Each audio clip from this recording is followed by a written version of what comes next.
Are you wrong for hating Aventurine? Okay, I'm gonna expose myself. I was one of those people who maybe at first didn't give Aventurine the time of day, but I'm also one of those people who started to really appreciate his character after the 2.1 Trailblaze mission, and now I quite like him.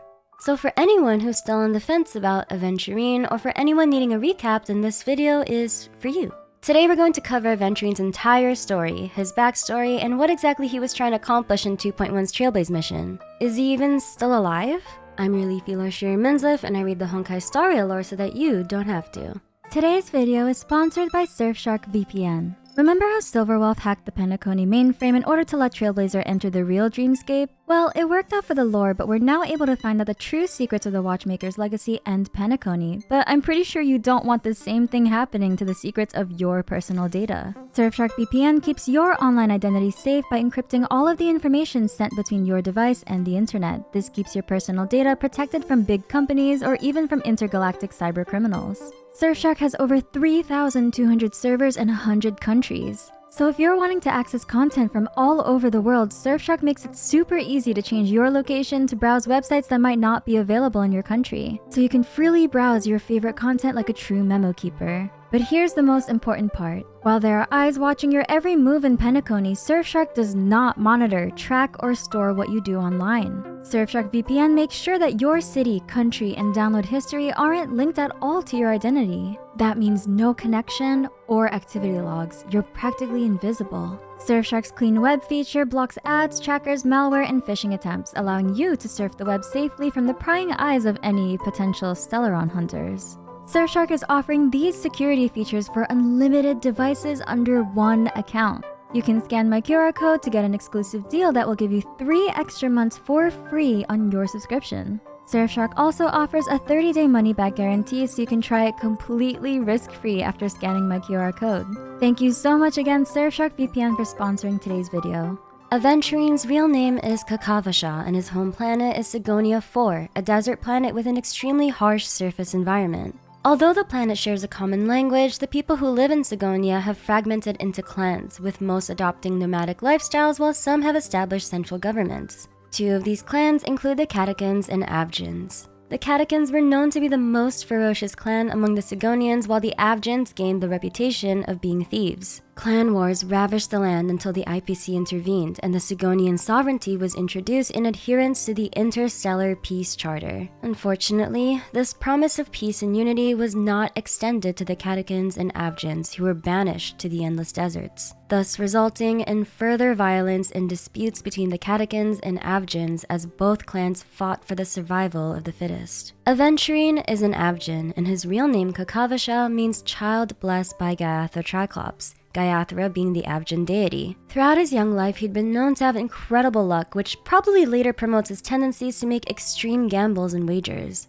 His father died before his birth, and his mother died soon after, leaving Kakavasha alone with his older sister. Due to the aggression between the 2 clans, the IPC promised to provide the Avgen with protection during their sacred holiday, the Day of the Kakava, a celebration of Gaiathra Triclops' yearly rebirth. Before the festival, there are rumors of the Catechans launching an attack on the unsuspecting Avgen. His older sister reassures Kakavasha that with the help of the IPC, the Avgen people should come out the victors, but to keep her brother away from danger, she still advises him to run. Kakavasha runs, and unfortunately, the IPC failed to arrive to protect the Avgens, resulting in 6,728 dead and 3,452 missing. This event will later be known as the Second Kataka Avgen Extinction Event, with the entire Avgen clan presumably being completely wiped out, leaving Kakavasha the sole survivor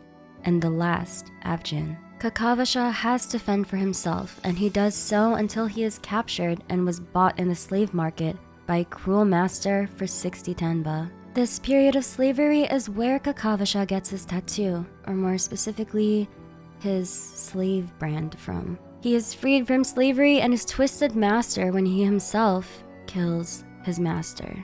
He is later apprehended by the IPC for this murder and sentenced to death. To escape this death sentence, Kakavasha makes a bet with Jade, one of the 10 Stonehearts, a group of elite IPC employees, promising that he will bring wealth and success to the IPC if the organization takes him in.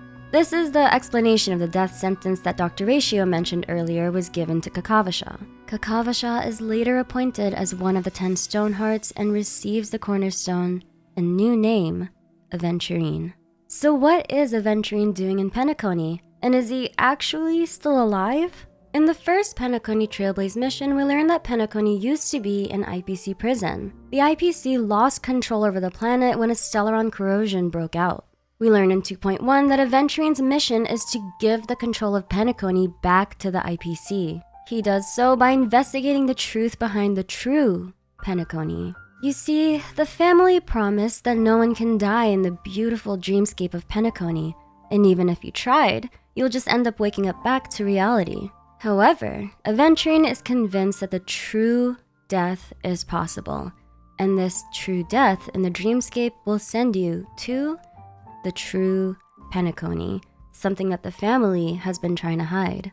True death can only occur via the memory zone meme, or presumably Acheron, who Aventurine theorizes is an emanator of nihility, and this theory is the reason why he stages a situation in which she has to fight him. He broadcasts this whole death to all of Penacony in order to shake up the faith the Penacony residents have in the family. And now, with the powerful IPC cornerstones in the hands of Sunday, the IPC will have a reason to call action on Penacony, especially if it turns out that one of their executives has possibly been killed. The concept of death existing in the dreamscape along with the death of an IPC executive is exactly the leverage the IPC needs in order to take complete control over Penacony. So, is Aventurine dead?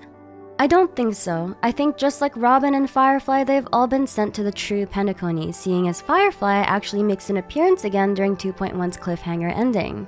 What I thought was one of my favorite scenes was his very heavy conversation with Acheron concerning the dilemma of life and death. With her encouragement and Dr. Ratio's note, Aventurine finds the resolve to keep living. At the moment, I do believe he's in a state of limbo or dormancy. I think when Topaz mentions the light of the Aventurine cornerstone disappearing, it could be 1, the cornerstone is in pieces and its power has been exhausted, or 2, Acheron somehow cut the connection between Aventurine and his cornerstone, but these are just theories. Aventurine probably has one of my favorite Honkai Star Rail backstories so far, and it honestly raised my expectations for character backstories in general. And now I'm sort of expecting this quality of writing when it comes to March 7th's own mysterious backstory. If you like this video, please leave a like and subscribe, and I'll see you on the next video. I'm your Leafy Lore Sheer Minsliff, and I read the Honkai Star Rail lore so that you don't have to.